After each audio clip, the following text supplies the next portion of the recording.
berdasarkan agenda sidang yang lalu, bahwa kepada kami masih diberikan kesempatan untuk menghadirkan saksi, berikut juga nanti menghadirkan ahli. Dari pemanggilan-pemanggilan yang sudah kita lakukan terhadap saksi yang bersangkutan kiranya tidak bisa kita hadirkan. Namun melihat tata cara pemeriksaan di penyidikan, ada beberapa orang saksi yang sudah diambil sumpahnya ketika di penyidikan. Mohon kiranya kepada ketua majelis yang mendengar perkara ini untuk agar terhadap saksi-saksi yang sudah memberikan keterangan di penyidikan di bawah sumpah, mohon kiranya akan dibacakan keterangan. Ada yang akan disampaikan dari penasihat hukum? Terima kasih yang mulia atas kesempatan yang diberikan kepada kami. Jadi gini yang mulia, terkait dengan pemeriksaan terhadap ahli yang sekiranya akan dilaksanakan insya Allah pada hari ini,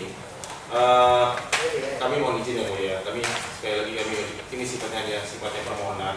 Kedua, rekan kami, salah satu rekan kami juga tidak hadir di sini, Profesor Hussein Karigis. Ada beberapa fakta material ya, dan itu hanya beliau yang mengetahui. Tapi ya semua keputusan ada di tangan majelis yang mulia. Jadi pada kesempatan kali ini kami ajukan permohonan kalau boleh besok dilakukan pemeriksaan terhadap ahlinya. Kami hanya minta penundaan sampai semalam. Itu saja yang kami sampaikan ini. Terima kasih. Jadi sebagaimana yang telah ditetapkan pada persidangan sebelumnya, yang kemudian telah disampaikan oleh penuntut umum bahwa ini adalah merupakan kesempatan terakhir pada hari ini, tanggal 5 Desember 5 Januari 2015. Ini berarti apakah ada yang akan disampaikan dari penasihat hukum terdakwa tentang hal yang disampaikan tadi oleh penuntut umum? Kami dari tim penasehat hukum PTNSP menolak bila dilakukan pembacaan terhadap saksi yang seharusnya hadir di muka persidangan ini dan menyatakan langsung di bawah sumpah kembali. Demikian majelis hakim. Kami juga mohon pertimbangan majelis hakim bahwa berdasarkan dinamika fakta-fakta persidangan yang didapat selama persidangan itu ternyata juga dari saksi-saksi yang dihadirkan ternyata banyak juga yang memberikan keterangan berbeda dengan BAP. Jadi kami mohon pertimbangan majelis untuk memperhatikan perdata kami ini guna kita bisa mencari kebenaran materi di dalam persidangan. Jadi ini saksi-saksi ini yang tidak hadir ini yang akan dibacakan ya menurut umum tadi. Bisa disampaikan Pak saksi-saksi mana namanya? Saksi Ruskan alias Aho, Ahmadi alias Mat, Ahmadi alias Mat, alias Ahmad, Julitar alias Ahyat, dan Suwandi alias Akio. Ya, silakan dibacakan. Terima kasih Ketua Majelis. Kami akan membacakan keterangan saksi atas nama Ruskan alias Aho. Pada pokoknya memberikan keterangan bahwa keterangan pada poin 4, letak tanaman sagu milik saya di Sungai Pantok Hulu Mahmud, Desa Lukun, Kecamatan Tebing Tinggi Timur, Kabupaten Kepulauan Meranti dengan luasan lebih kurang 20 hektar. Dapat saya jelaskan pada lokasi areal tanaman saya tersebut juga terdapat tanaman sagu milik masyarakat lainnya dan tanaman sagu saya tersebut bersepadan langsung dengan saudara Bukhari. Kemudian tanaman sagu saudara Bukhari tersebut bersepadan langsung dengan PT Nasional Sagu Prima. Dapat saya jelaskan bahwa kondisi area tanaman sagu milik saya tersebut pada saat ini dalam kondisi telah hangus terbakar dengan usia tanaman lebih kurang 15 tahun. Saya tidak mengetahui persis kapan pastinya terjadi kebakaran pada area tanaman sagu milik saya tersebut dan dari mana asalnya, karena pada tanggal 5 Februari 2014 yang mendapat kabar masyarakat sekitar bahwa area tanaman sagu milik saya terbakar. Ahmad alias Mat pada pokoknya menerangkan bahwa pekerjaan saya adalah buruh, yaitu memotong karet, membersihkan sagu, memotong sagu, dan cari ikan. Saya ada kerja dengan saudara Anwar, yaitu membersihkan tanaman sagunya. Lokasi tanaman sagu saudara Anwar berada di Dusun Anggrek, Pasmak, Desa Lukun, Kecamatan Tebing Tinggi Timur, Kabupaten Kepulauan Meranti, dan tanaman sagu saya tersebut telah terbakar. Saya tidak tahu kapan ada tanaman sagu saudara Anwar terbakar, dan saya tidak ingatnya hanya mendengar informasi dari keterangan saudara Anwar saja. Apakah saudara ada mengetahui terjadinya kebakaran di area Sungai Pantuk? Jelaskan. Pada hari dan tanggal saya tidak ingat. Saya bersama masyarakat melihat dari jembatan yang berada di Desa Lukun, dari kejauhan melihat api sudah membesar arahnya di sekitar Sungai Pantuk. Saya tidak akan melakukan apa-apa setelah melihat dari kejauhan api sudah membesar arahnya di sekitar Sungai Pantuk. Kami tanggapi, mohon dapat dicatat dalam persidangan hari ini bahwa saksi Ahmad alias Ahmad adalah pekerjaan buruh.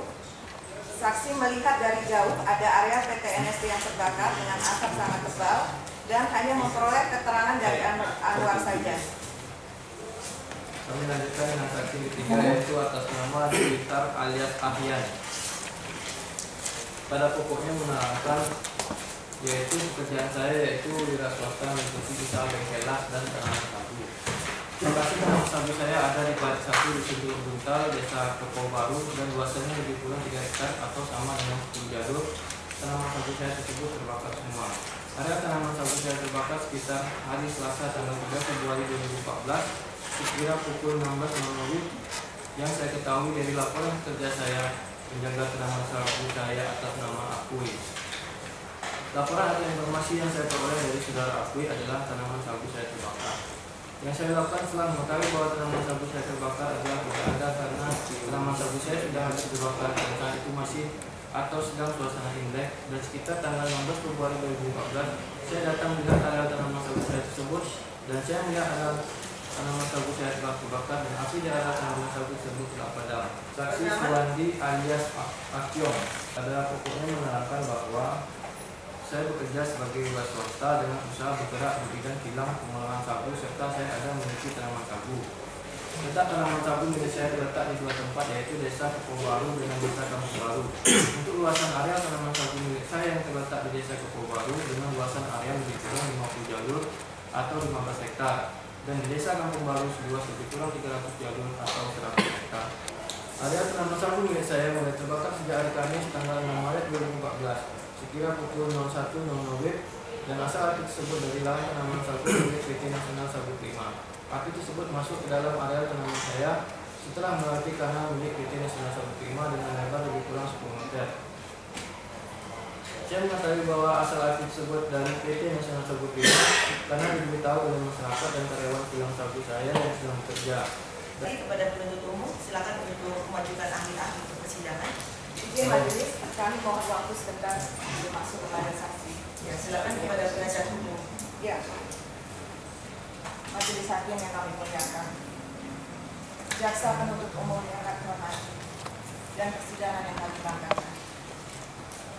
Perkenankanlah kami, tim kuasa hukum dari PT NSP, mempertanyakan kepada majelis dalam persidangan ini tentang bagaimana status permohonan penangguhan penahanan yang kami ajukan sejak perkara ini dibuka pertama kali di Pengadilan Negeri Bekasi. Kalau saja masing-masing kita mau sedikit saja merendahkan hati nurani, apa salah dari terdakwa ini? Apa salah terdakwa? Izin majelis.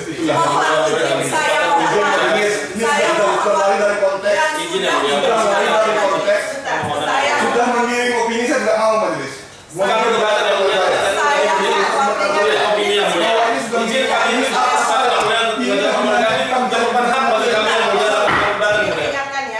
Ada kesempatan masing-masing. Ya, jadi sebentar nanti akan disampaikan, silakan. Tapi terima kasih yang mulia, terima kasih kami sangat menghargai keputusan yang mulia. Mohon kami diberi kesempatan yang sama yang mulia. Seperti mulai diberi kesempatan yang sama mulia. Kita sesuai yang mulia. Kami sama sekali tidak maksud untuk membentuk opini yang mulia.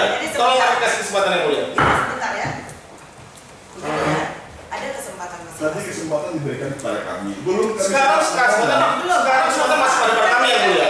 Minta kesempatan untuk menyampaikan. Setelah selesai nanti silakan kepada penuntut umum. Jadi persidangan ini jangan seperti bagaimana Pak, kan ada aturannya ya. Terima kasih yang mulia. Lanjut. Kesempatan kepada penasihat hukum masih? Terima kasih yang mulia. Cukup? Masing-masing yang mulia. Kalau saja masing-masing kita dalam persidangan ini mau sedikit saja merendahkan hati. Sebenarnya bahwa manusia itu sama di mata Tuhan dan di mata hukum. Sebenarnya apa salah saudara Erwin ini? Bagi PT NSP, terdakwa Erwin ini adalah pahlawan.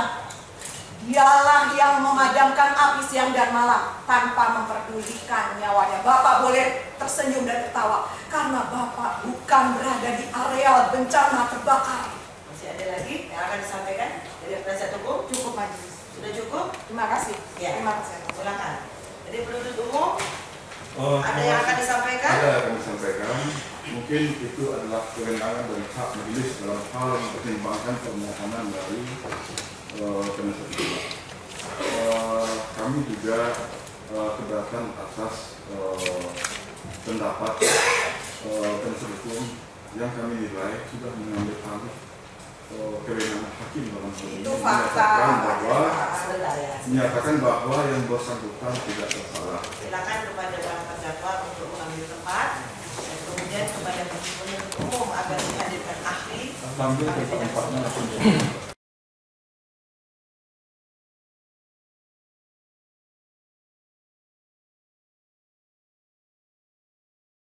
Ahli, dari data-data dan fakta yang didapat di lapangan, apa yang ahli ambil di lapangan? Jadi karena ini adalah perkara lingkungan, kita sepakat bahwa itu adalah scientific evidence, harus dengan bukti ilmiah, gitu ya. Maka saya kemudian meminta ke penyidik untuk melakukan pengambilan sampel sesuai dengan aturan KUHP. Jadi sampel yang diambil beda ya, karena ahlinya saya kebakaran, nanti ahlinya kerusakan ke psikis, ya. Maka yang kita minta ambil itu, yang pertama itu adalah A, bekas terbakar untuk memastikan bahwa betul sudah terbakar. Kemudian berikutnya abu, ya, dan kemudian juga bonggol si tanaman itu, ya, dan itu kami ambil. Saya minta kepada penyidik pada beberapa lokasi yang tadi yang kami gunakan untuk memastikan bahwa kebakaran itu terjadi. Jika tidak hanya pada blok X, tapi juga pada blok Y, kemudian juga pada blok-blok yang lain. Jadi pada lokasi yang tidak produktif, jadi artinya pada saat dikeliling dan terasa muda, dan pada saat juga produktif. Jadi pada sehingga dan itu kami tahu ternyata untuk memastikan memang benar terjadi kebakaran di dalam kawasan PT NSP. Apa yang disimpulkan dari hasil lab? Memang benar telah terjadi kebakaran di lokasi tersebut, di lokasi pada area-area yang kami lakukan verifikasi tersebut. Ya. Nah, di situ kami seperti saya katakan tadi, ada arahnya, kemudian ada abu dan sebagainya, termasuk juga ternyata bonggol itu bisa serupa untuk hidup kembali.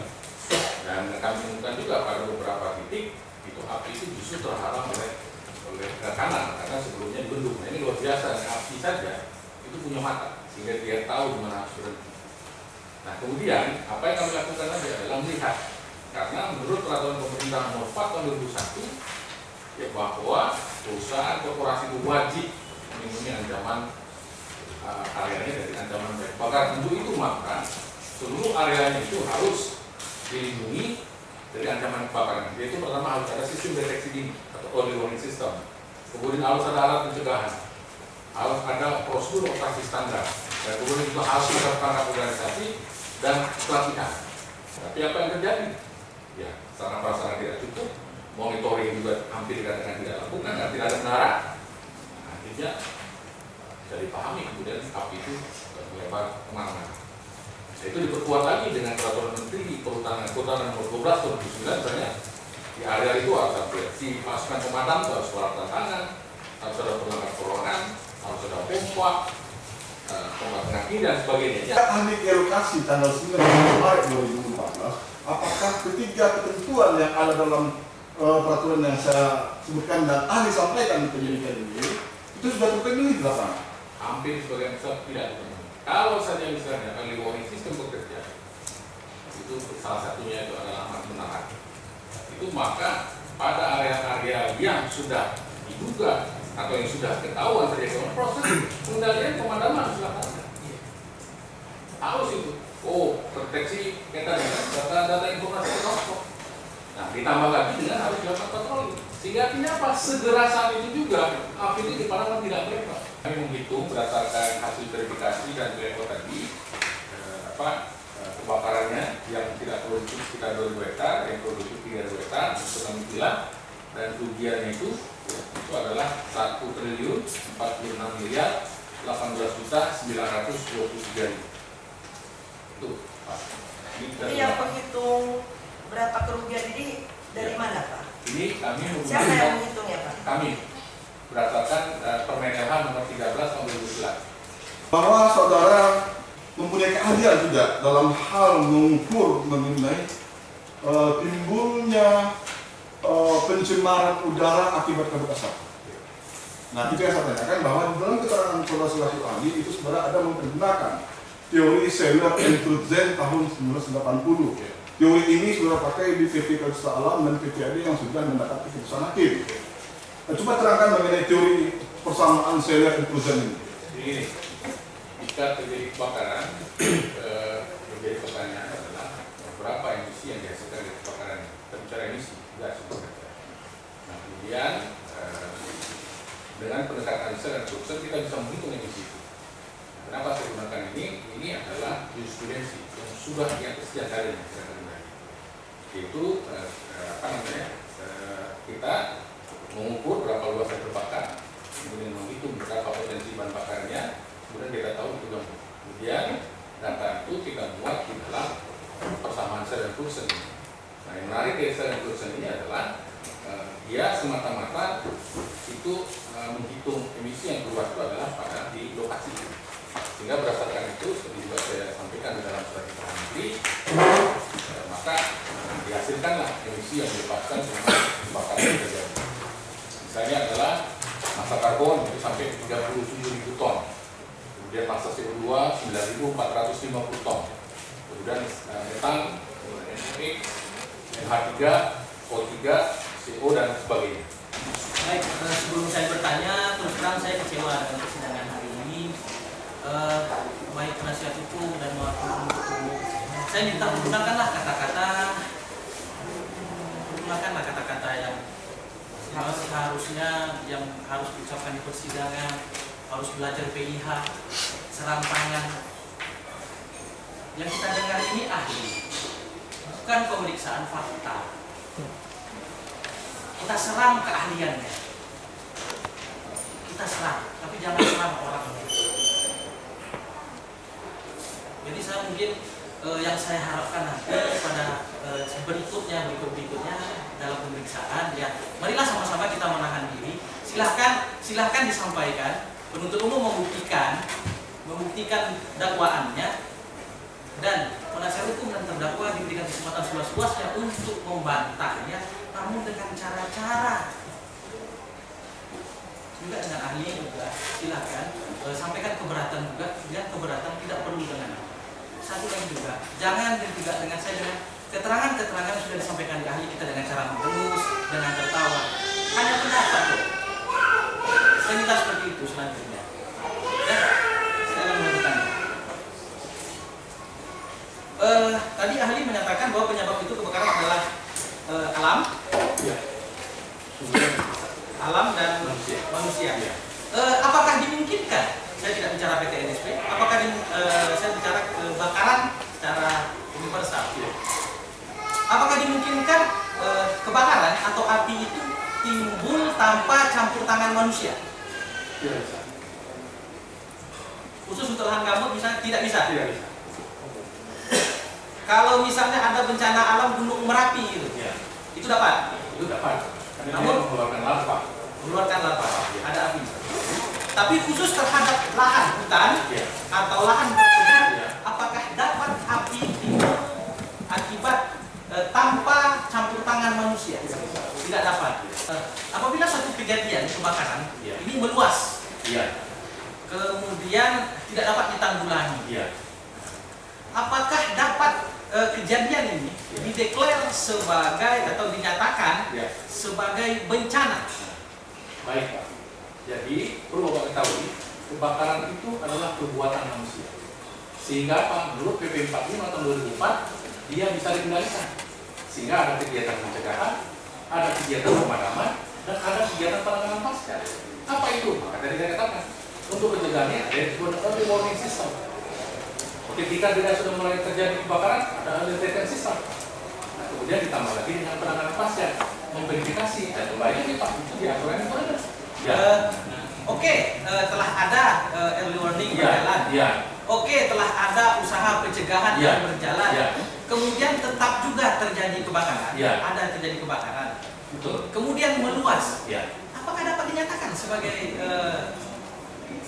bencana? Nah, kembali Pak, bahwa manajemen kebakaran itu ada dua, ada yang disebut dengan hazard dan ada yang disebut dengan disaster. Kalau disaster ini, bencana itu tidak semata-mata di daerah itu saja, Pak. Di daerah lain pun itu juga terjadi. Maka kemudian kita bisa deklarasikan itu sebagai bencana. Nah, itu ada di dalam Undang-Undang Nomor 24 Tahun 2007 tentang Penanggulangan Bencana. Penanggulangan bencana. Tidak mudah Pak untuk mendeklarasikan itu bencana atau bencana.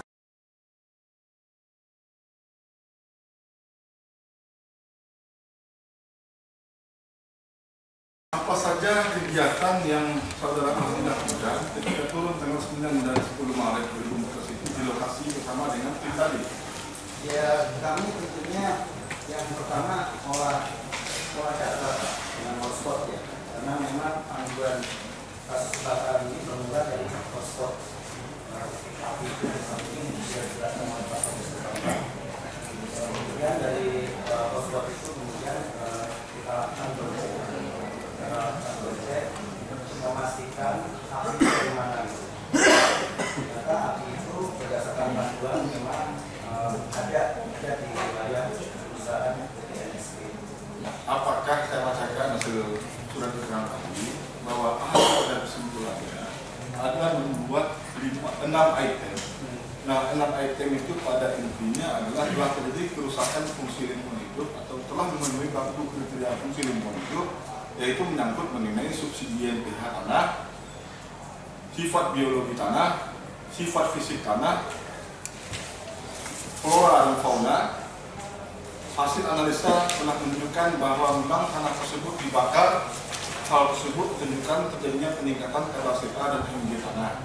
Yang saya tanyakan kepada ahli adalah, apakah ini adalah merupakan unsur kumulatif sehingga baru dapat disimpulkan telah terjadi atau telah terpenuhi baku kerusakan fungsi lingkungan hidup atau kerusakan tanah, atau hanya bersifat alternatif cukup satu dari kriteria ini terpenuhi meskipun ini sudah terpenuhi semua, sudah mewakili telah terjadi baku kerusakan fungsi lingkungan hidup atau kerusakan tanah itu sendiri. Ini sebesar, jadi tentang pertanyaan tersebut kami kembali meluruskan ahli menerangkan sesuai dengan keahliannya saja. Ya, silakan. Jadi dengan satu indikator saja, misalnya penurunan subsidi tanah gambut itu sudah terpenuhi kerusakan. Walaupun analisa tidak mendukung kerusakan lingkungan. Kalau misalnya kematian flora fauna, dia misalnya dengan terbakar flora faunanya mati, itu sudah terpenuhi. Di api saya jelaskan, salah satu indikasi bahwa gambut ini terbakar itu adalah terjadinya peningkatan pH.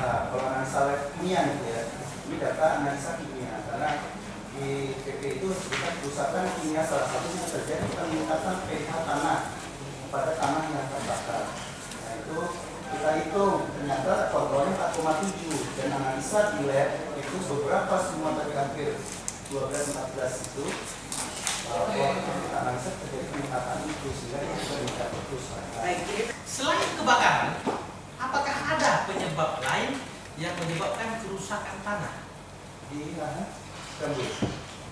Seluruhnya saya tanyakan. Ya ada, misalnya tadi water management itu kalau tidak jaga maka terjadi proses pemadatan, namanya proses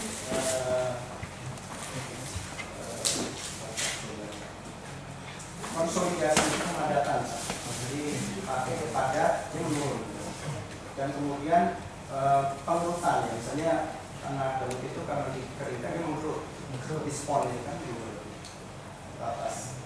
Kemudian yang ada memang ini ada harus hati-hati proses dekomposisi dari bahan organik. Karena kalau bahan organik itu begitu dibuka maka mikroorganisme akan masuk sehingga akan terdekomposisi. Nah ini kalau dia gambut ini kebasahannya tidak dijaga maka mudah terdekomposisi atau oksidasi tadi. Ini yang kemudian menyebabkan yang adanya pelepasan CO2 dari lahan gambut.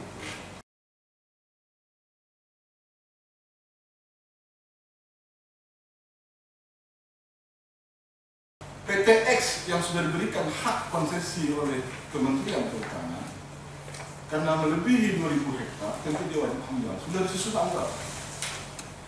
Amdal PTX sudah ada pernyataan kesanggupan Direktur Utama PTX untuk memenuhi AMDAL UKM.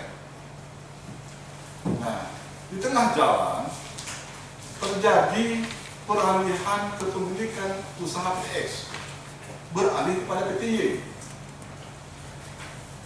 Apakah AMDAL PTX ini sudah serta-merta menjadi AMDAL PTY? Dengan demikian juga izin lingkungannya atau bagaimana? Coba jelaskan. Kalau mau saya persingkat, Pak Jaksa sedang mengatakan jika terjadi perubahan kepemilikan, bagaimana dengan izin lingkungan seperti itu? Ya, kira-kira seperti itu. Baik. Kalau itu ada diatur di dalam, kita bisa lihat pasal 50 PP 27. Salah satu yang hal yang harus membuat perubahan izin lingkungan itu adalah perubahan kepemilikan. Artinya, jika berubah kepemilikan, maka izin lingkungannya, SK, surat keputusan kelayakan lingkungan hidup itu adalah harus dirubah.